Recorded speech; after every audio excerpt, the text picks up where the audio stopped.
अस्सलाम वालेकुम। अभी जो मैंने अपना ओपीडी रोक के आप लोगों से इमरजेंसी में बात करना चाहिए है, उसकी एक वजह है। और मैं नहीं चाहती कि मेरे वो पेशेंट जो ये गलती एक हमारे पेशेंट ने की है, तो मेरे बाकी आप लोग मेरे मुअज़्ज़ज़ मेहमान हो, मैं आप लोगों से बहुत मोहब्बत करती हूँ, लेकिन मेरी मोहब्बत को नेवर अंडर एस्टिमेट।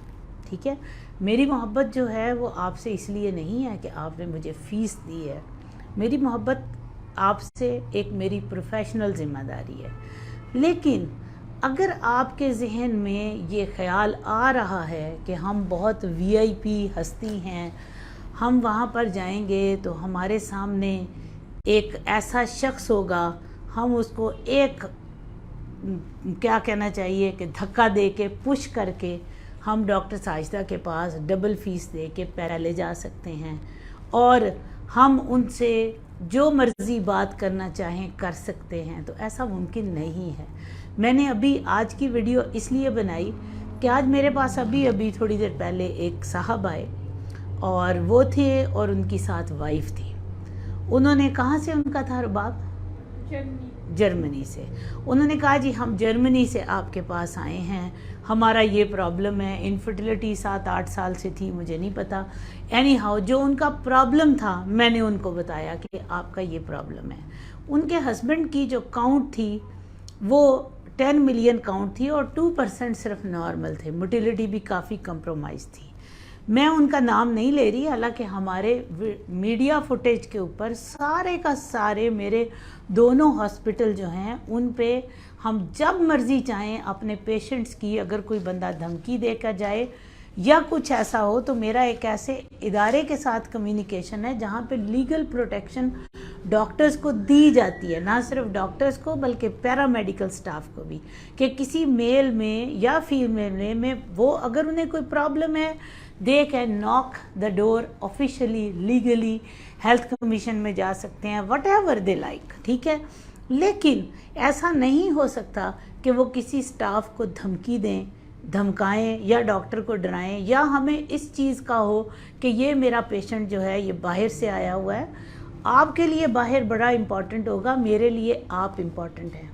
मेरे लिए it doesn't make any difference है कि आप अमेरिका से आए हैं, आप कनाडा से आए हैं। आप मेरे ओपीडी में आके देखें, रोज़ाना क्यों रुबाब 30% लोग होते हैं जो आउट ऑफ कंट्री होते हैं, जिनको बायोलॉजिकल पेरेंटिंग के लिए ज़रूरत होती है। इवन ना सिर्फ वो पाकिस्तानी, ये नहीं कि वो हमारे पाकिस्तानी बहन भाई ओवरसीज़ होते हैं, इवन उसमें ऐसे लोग भी शामिल हैं जिन्होंने पाकिस्तान कभी नहीं देखा, they just came here for biological parenting. ठीक है, इवन डॉक्टर पैनोस ज़ेवोस के रेफरेंस से उनके साथ जो लोग हमें पाकिस्तान में आगे स्टेम सेल के लिए आ रहे हैं वो भी आते हैं। तो मेरे लिए ये ज़रूरी नहीं है कि मेरा कोई पाकिस्तानी बहन भाई बाहर से आ गया है तो मैं उसका माथा चूम लूँ और उसको सारा आंखों पे बिठाऊँ। मेरे लिए मैं सारा आंखों पे आपको तब बिठा सकती हूँ जब आप मेरे साथ अच्छे हैं। अगर आप मेरे साथ ऐसे हैं तो मुझे इससे कोई फ़र्क नहीं पड़ता आप चीचू की मलिया से आए हैं या आप जर्मनी से आए हैं या आप आउट ऑफ कंट्री आए हैं।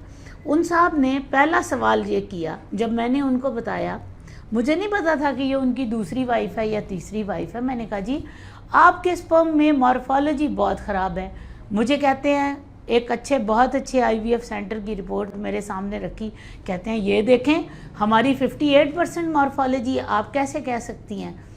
इसका मतलब है इनकी दवाइयों से मेरी ख़राब हुई। अब आप गौर कीजिएगा, मैंने उन्हें कहा कि मैं कुछ नहीं कह सकती क्योंकि हमें मेरी जहाँ की ट्रेनिंग है वहाँ पे ये चीज़ हम कह ही नहीं सकते कि जी आपकी मॉर्फोलॉजी इस दवाई खाने से हुई। और मैंने देखा कि वो साहब अपना फ़ोन ऑन किया हुआ था और मेरी बात को रिकॉर्ड कर रहे थे। मुझे पता था कि ये मेरी रिकॉर्डिंग करेगा, उस डॉक्टर के पास जाएगा और कहेगा मुझे डॉक्टर साजिदा ने कहा जी आपने दवाई गलत दी है। मैंने उसे कहा कि इसलिए मैं कुछ नहीं कह सकती कि मुझे नहीं पता कि आपकी मॉर्फोलॉजी ये 2 दिन में डिस्टर्ब नहीं होती, ये काफ़ी टाइम लग जाता है। नहीं जी मेरी ये देखें, अब मुझे नहीं समझ आ रही थी कि वो एक्चुअली अपनी इस बात पे अपनी दूसरी या तीसरी बीवी के सामने परेशान हो रहे थे। आई डोंट नो, ये मेरे अमले की बात है कि वो कह रहे थे कि इनकी पहले वाइफ्स थी तो आपने उनकी वाइफ के सामने बता दिया, तो उनको ज़रा अपनी प्रेस्टीज का मसला हुआ। पूरे उन्होंने 10 मिनट्स लिए, मैंने उन्हें बताया, एक एक सवाल का जवाब दिया। व्हेन ही वेंट आउट, तो उन्होंने वहाँ जाके क्या कहा, मेरे स्टाफ को सुनिएगा।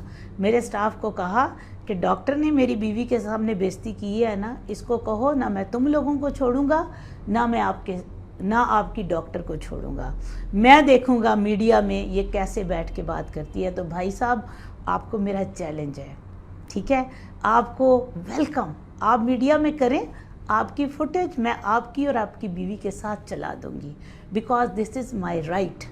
ठीक है, कि आपकी जुर्रत भी कैसे हो कि आप एक क्वालिफाइड डॉक्टर को सिर्फ इस वजह से कि आप जर्मनी से आ रहे हैं, ठीक है, और आप जर्मनी के डॉक्टरों को क्यों नहीं हायर करते, वहाँ पे आप कराएं आईवीएफ अपना, ठीक है, आप वहाँ पर उन्हें बताएं कि ये मेरी तीसरी या चौथी बीवी है।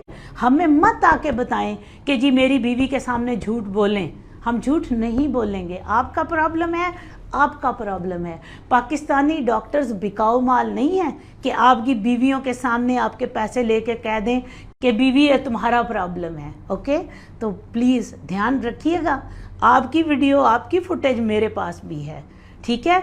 जब मैंने मीडिया पे चढ़ा दी ना, तो आपको समझ आ जाएगी, आज के बाद आप किसी पाकिस्तानी डॉक्टर को धमकी नहीं देंगे, ठीक है। Never underestimate, we are qualified person, हम अपनी क्वालिफिकेशन के बेस पर बैठे हैं। अगर आपके साथ हम अच्छे हैं तो नॉट बिकॉज ऑफ दैट कि आपने मुझे 4000 रुपया दिया है, बिकॉज ऑफ दिस कि मेरे लिए आप मोहतरम हैं, आप मेरे पेशेंट हैं। मैंने पहले भी बताया है कि मेरे पेशेंट्स मेरे बच्चों की तरह है। बाहर जाके उस बंदे ने क्या लफ्ज़ कहे, उसने कहा चूड़े चूड़े लोग यहाँ पर खड़े हुए हैं, उनको ये टाइम दे रही है, मुझे टाइम नहीं दे रही। मेरा टाइम, जो लोग भी वीवीआईपी हैं, ये बात समझ लीजिएगा, मैं अपनी फ़ीस लेने के बाद आपको मैक्सिमम 10 मिनट्स दे सकती हूँ। अगर आपको ठीक लगता है प्लीज़ डू कम, अगर नहीं ठीक लगता प्लीज़ सेलेक्ट अनदर डॉक्टर जो आपको ज़्यादा टाइम दे। मेरे लिए मेरा वो पेशेंट जिसने फ्री ऑफ कॉस्ट भी मुझसे टाइम लिया है, जिसने मुझे फ़ीस दी है, 10 मिनट्स मेरा ओपीडी का टाइम है, 10 मिनट्स ही मेरा ऑनलाइन अपॉइंटमेंट का टाइम है। आप अपनी चीज़ों को सोच लीजिएगा, इससे ज़्यादा टाइम मेरे लिए पॉसिबल नहीं है। अगर आप गलत एक्सपेक्टेशंस लेकर आ रहे हैं और आप समझ रहे हैं कि मैं सारा ओपीडी छोड़ दूं और सिर्फ चूँकि आप बहुत वीवीआईपी हैं और आपको टाइम दे दूं, तो आई एम सॉरी, ऐसा पॉसिबल नहीं।